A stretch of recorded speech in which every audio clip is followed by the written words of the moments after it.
Bienvenidos, Hushamdeed, and welcome to another NetAcad Introduction to Python course supplemental video tutorial.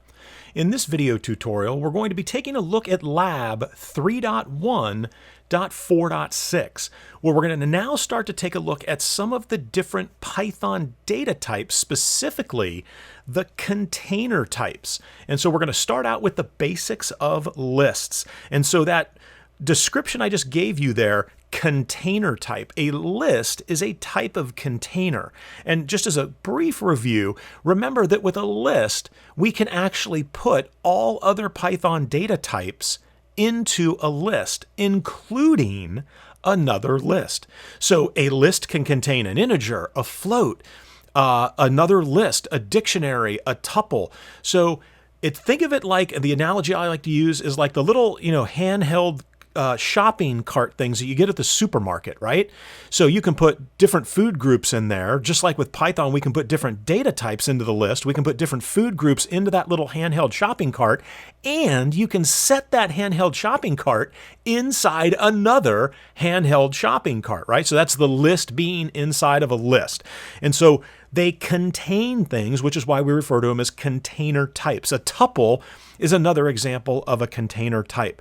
Now, all of the Python data types inherit from what we call the main object built, or I should say the base object built-in type, right? And so we're going to walk through some different ways that we can create lists, but let's dive in and take a look at this activity here.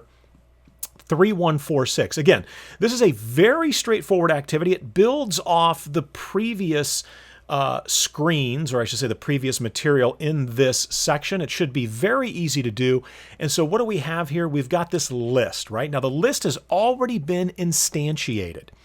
And here it is right here. It contains 5 elements. The integers 1, 2, 3, 4, and 5. And in a list, we separate things with commas. The elements, I should say, not the things. We separate the elements in the list using commas. So there are 5 elements in this list. Now, the most confusing thing that learners will deal with when they're working with lists will be the counting of the list elements in terms of how they're numbered.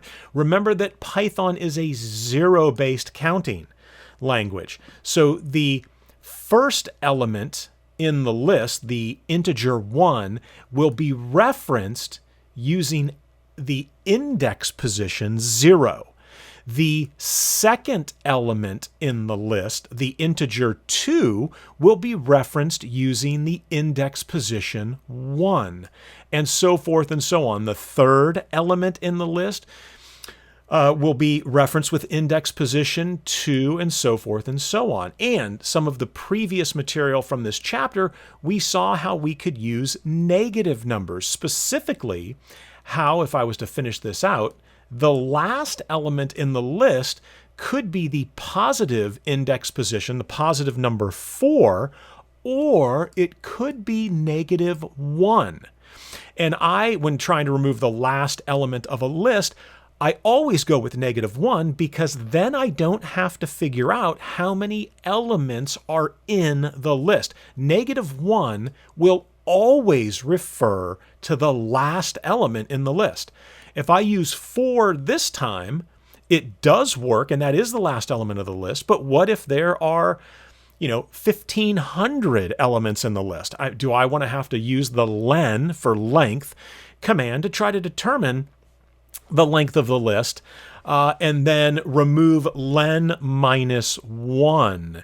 And I'll talk about that here in just a second, why you would say len minus 1, because the length is going to return 5. It's going to return the number of elements. But what index position do we reference that 5th element using? We wouldn't say 5, then we're going to get a index out of range exception that gets raised, right? So we'd have to use 4, and I'll give you an example of that as well. So let's take a look at this code again. Very straightforward. The list is instantiated. The elements are already populated in the list, and then we're going to simply, at the end here, they've provided us with this print list command. So let's go to the Integrated Development Learning Environment in Python, idle, and over here we've got the interactive interpreter, and then we've got our code right here. So here's what I'm going to do. I'm going to pull back these comments here. as we add the code in just to make this look a little nicer. And so there is the list. Now, step 1, write a line of code that prompts the user to replace the middle number with an integer number entered by the user. Well, we've done this before, right? And this is, again, you're going to hear about explicit type conversion, right? Or type casting, where we're going to prompt the user for input using the input function, but the input function returns a string. So by default, so we need to do some type casting and change that data type to an integer to go ahead and add it to our list. Now, let's go ahead and do this. I'm just going to simply say X, and the reason I'm doing this is so we can have a conversation about how we would do this. So I'm going to say X, and remember, we're going to go ahead and use our type casting, and then we're going to use the input function. I'm going to say, please enter an integer to replace the middle one, or I should say the middle integer, right? All right, so what's going to happen? The user is going to put the input, type in their integer number, and it's going to be saved, right? Or the variable X that we've created here would be holding that value. Now, let me ask you this. Is that sort of the most efficient way to do it? Because if I do that, we get the integer, but now I need to do the replacement, right? So I'd have to come down here and say hat list. And remember, this is sort of the tricky part for learners new to that zero-based counting system. The middle number is obviously the 3, right? Because it's between the 1 and the 2 and the 4 and the 5. So what index position is the third element in the list? And again, this is where that, you say, oh, it's the third element in the list. It's index position 3. Well, no, remember, it's 0, and actually let me go ahead and do this again here. It's 0, 1, and 2. And so this can be a little tricky. So the third element in the list is referenced at index position 2, right? Because we start our counting at 0. So if I know that, and let's get control of the screen back here. If I know that, I can say hat list 2. Oops, sorry about that. Pull that back. Hat list 2, and I can simply assign it the value of X. And then, actually, let's go ahead and we'll test this code right here. So if I was to say F5, and we're going to have to save this guy off, and I think I'm going to have to type this in here. I certainly am. So 3.1.4.6.py, so we'll save it. And we'll enter any integer, and so I'll just type in, random integer there. And you can see that we have replaced that middle integer. Now, let me ask you this. In looking at these two lines of code, is there a way that we could consolidate that code so that it's a single line of code? And if you're looking at it and thinking, well, yeah, if I'm going to get X here, and then I'm just going to simply reference what I got from the user again with X here, why could we not just simply say hat list 2?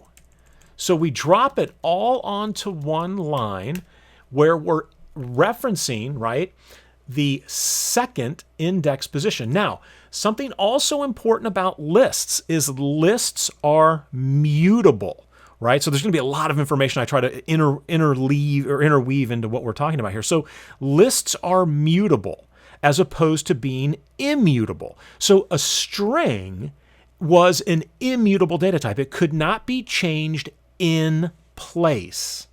But a list can be changed in place, meaning that the memory location, and a list is really under the covers, there is a header, right, that just simply points to an array of variable length behind the scenes in that C source code that makes up the list data type in Python.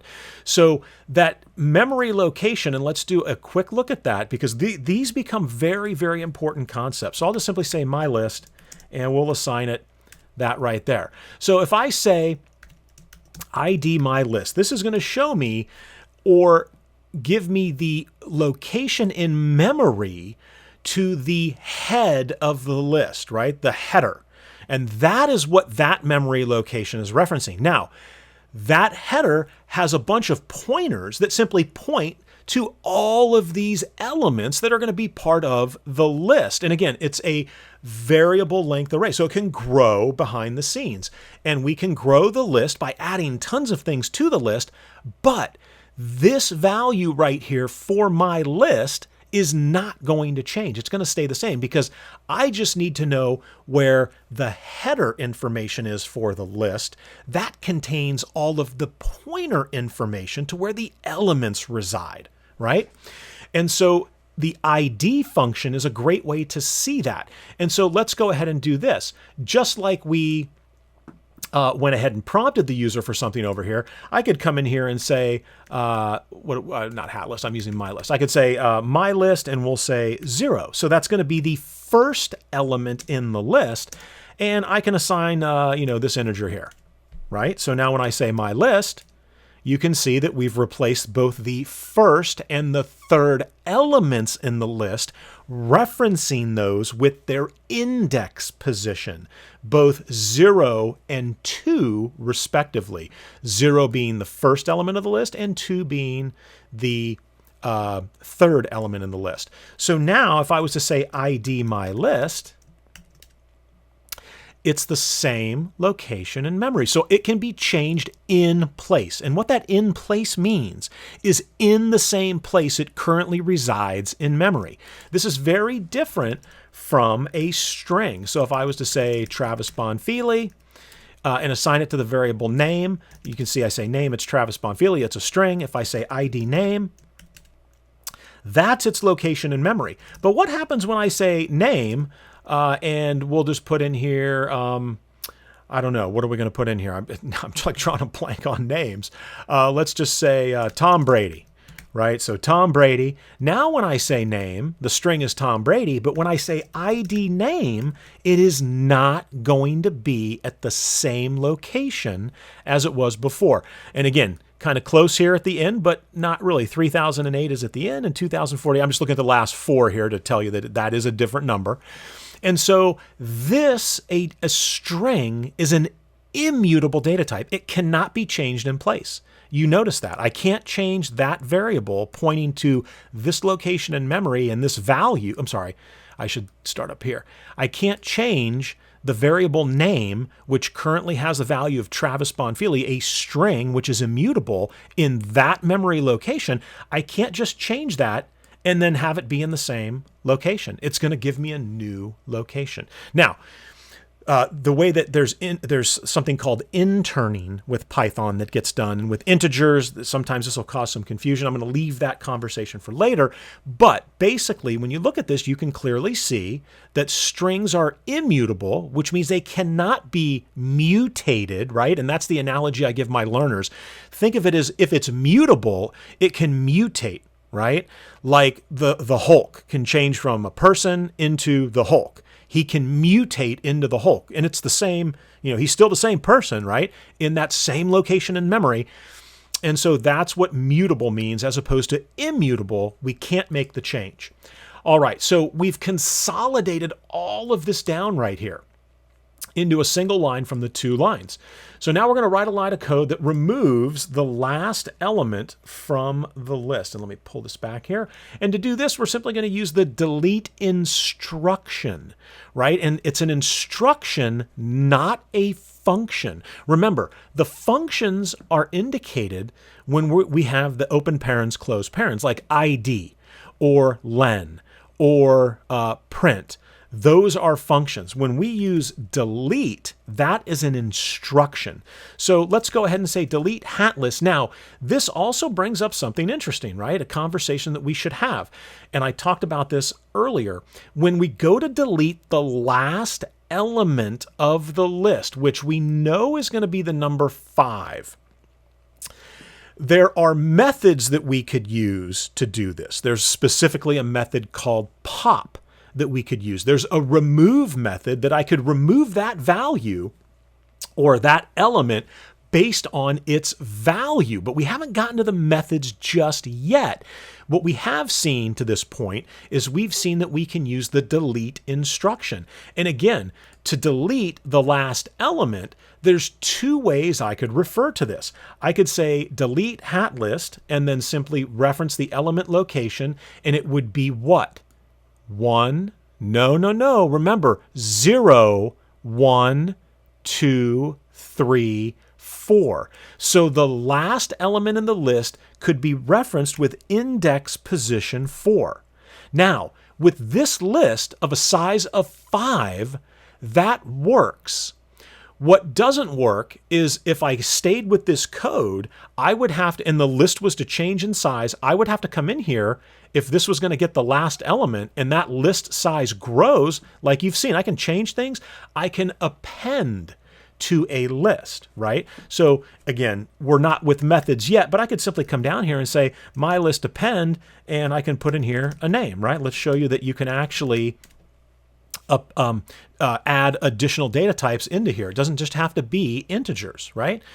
And so I've just added the string Travis to the end. So now there are 1, 2, 3, 4, 5, 6 elements, but the last element in the list is referenced by the index position. Now, 4 will work here, but more appropriate is if I wanted this code to work on the last element of the list, irrespective of how many elements are in the list, I would use -1. Because -1, when used with as an index position with a list, always references the last element of the list. So I don't have to count the length of the list. And again, that also raises some issues when I say length my list. Over here, you can see it shows the length is 6. So if I was to try to delete the len of the length of my list, it's going to be 6, right? And so that would be a problem. So what I wanted to show you was the error here. So if I say, if I say delete my list 6, right, using that length of the list, there is no element at index position 6. Because remember, we start at 0 when we count the elements from left to right. So we get an index error, right? An exception has been raised, list assignment index out of range.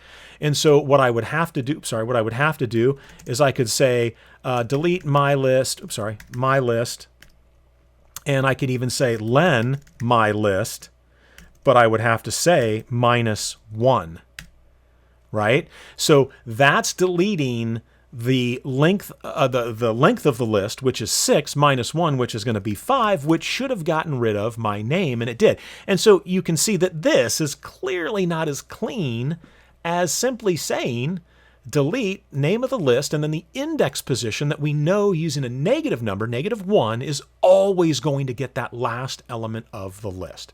And so that's why we're going to stick with that code there. Now, step 3, write a line of code that prints the length of the existing list. Well, we've kind of already given that away, and this is very straightforward here. We're simply going to be printing the length of my list. And so I would say print len and my list. And that is going to print the length of the list. And then we're going to print out the list, the elements, the whole list, right? Here is only going to print the length of the list, which should still be 5. Or actually, I'm sorry, we removed something from the list. So it's going to end up being 4. So let's go ahead, let's run our code, and let's see what we've got here. And again, we've worked in a number of different concepts. So we're going to type in that number right there. And I have an error. I said my list, I'm sorry. So I didn't make the transition from hat list to my list. Let's make sure I've got hat list everywhere. Okay, so I was using an example with my list, which is why I typed in my list. That's what was on my brain at the time. All right, and so now that we've got that typo, I hit enter a few times. We're going to clear the template over here, or clear the screen over there for the grand finale here. So we've got everything in here. Hat list is now matched up. I've gotten rid of the my list mistake I had in there. And so now let's go ahead and hit F5 and let's run this program. So please enter an integer to replace the middle one. So we'll put a crazy integer in there. And there we go. We go ahead and replace the integer. It's actually going to be done here is where that replacement takes place of the middle integer with the integer we typed in, but then we delete the last element of the list. Again, remember, I'm stressing that -1 would always be the last element in the list, irrespective of the length of the list. And then I'm going to print out the length of hat list. You can see the length is now 4 because we removed one of the elements. So we've got 1, 2, a very long third element, and then the fourth and final element, excuse me, and that is where we had printed out the list. So we covered a lot of information here, right?